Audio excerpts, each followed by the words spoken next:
my youngest sister, the one that was just 13 years older than me, had her Brownie 616 box camera with her, and so she was standing there, and I saw this rooster, and I thought, boy, you know, he ought to be immortalized some way. And so I snatched the camera out of my sister's hand and took a picture of the rooster, and that was my beginning in photography. Being a photographer was not my first choice. My first choice would be to have something to do with horses, because we had horses, and in fact I got into having my first camera because I wanted to take pictures of the horses. And what were you doing as a part of that war effort? Most of the time I was off duty, taking pictures somewhere that had nothing to do with my assignment. Now, I got all of my formal training in photography I got at the Signal School Photographic Division at the Army. I had gotten very interested in photography by way of wanting to photograph the horses that we had. And so I had decided that I wanted to become a photographer, and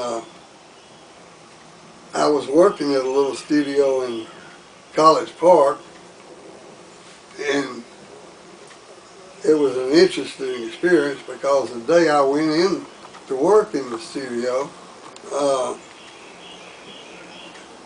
my boss handed me the keys and said, "I'll see you." And so there I was, a photographer, virtually untrained. Boy that grew up over at the children's home, named Elvin Strickland, had started a little combined studio and photography shop over on Stewart Avenue in an old residence. And he and I got to talking. He said, "Well, why don't you come in with me?" So I came in with him, and we were partners for a while. And he had a theory of not particular photography, but of business operation, that if you weren't making enough money, that you should expand your business, not to get out of photography, but to get into something else you can make some money on. So we got in the record business, and then we got in the greeting card business.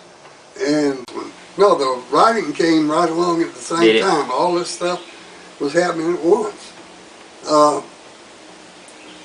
Philippe Halsman was the speaker at the Georgia convention when I first got to know him, and then in between was the time that he came, and the reason he came to Atlanta was a book tour of Norman Mailer's Maryland, a book about, it's primarily pictures, but they had asked him to do a certain number of words that he would write to go with this, and they said that when he finally came up with what he was going to write, he had written 50,000 words. Mm-hmm. And so then it became as much a Norman Mailer book as it was the book of all the different photographers that had photographed Maryland. Philippe was photographed for Life magazine, and Philippe had a theory that a person reveals himself totally if you ask them to jump, and at the peak of the jump, they're completely revealed. Not that they lose their clothes jumping, but that the act of jumping, at that point in a jump, you're out of control. You don't, you're not, all you're thinking about is landing right properly on your feet. You're not thinking of deep philosophical thoughts. And so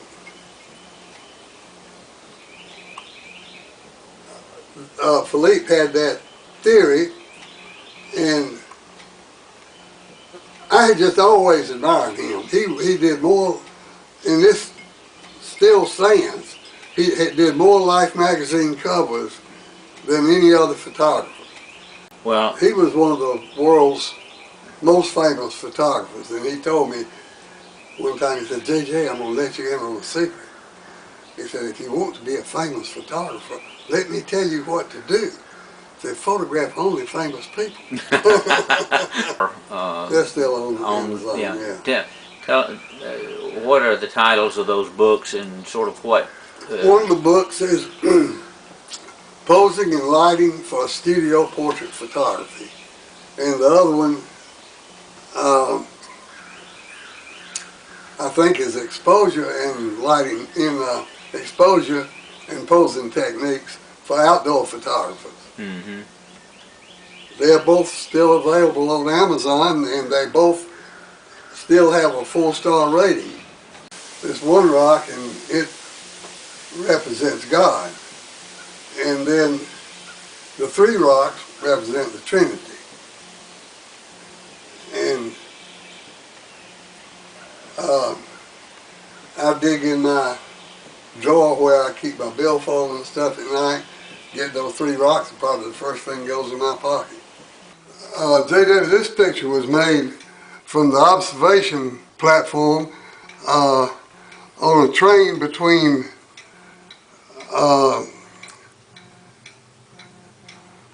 Berchtesgaden and Munich. Me and my buddy that had gone to Berchtesgaden with me was standing out on the observation deck, the train traveling probably 50 some odd miles an hour, and we were standing out there, and I shot this from a moving train, and I felt pretty happy with the composition, considered that it was moving faster than I could. That may be my favorite. And that part of Germany, these onion dome churches were very prevalent. They were, in that part of Germany, they were, most all of them were Catholic churches. And then I made this one on a trip to Amsterdam. It took me a long time before I ever discovered that there's a man sitting here mending nets.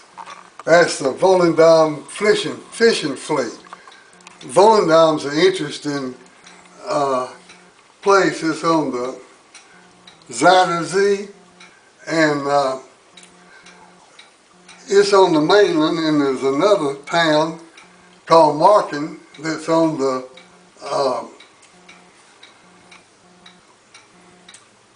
on an island, and the way that they dress is completely different. The men from Volendam wear bell-bottom pants and look very much like sailors with peacoats, and the men from Marken wear, looks like knickers, and the men wear shirts that have a lace front. The women wear shirts that don't have a lace front. Station before I came home was in Wiesbaden, and that was early in the spring, just as the ice was breaking up. And there's a big house. It was an opera house, not the Kurhaus. People went there to take the water cures, and we were leaving there to go back to our barracks, and saw those 3 people sitting on the bench, and I did that picture. Now this shows you something that I think may be universal in Christianity. This is right in the middle of church services. Do you notice standing out here in the square what we've got? All the men. Mm-hmm. The women in church, the men are outside doing manly things. Hasn't changed much, has it? I always call that the outstanding crowd. Yeah. And this was in Berchtesgaden.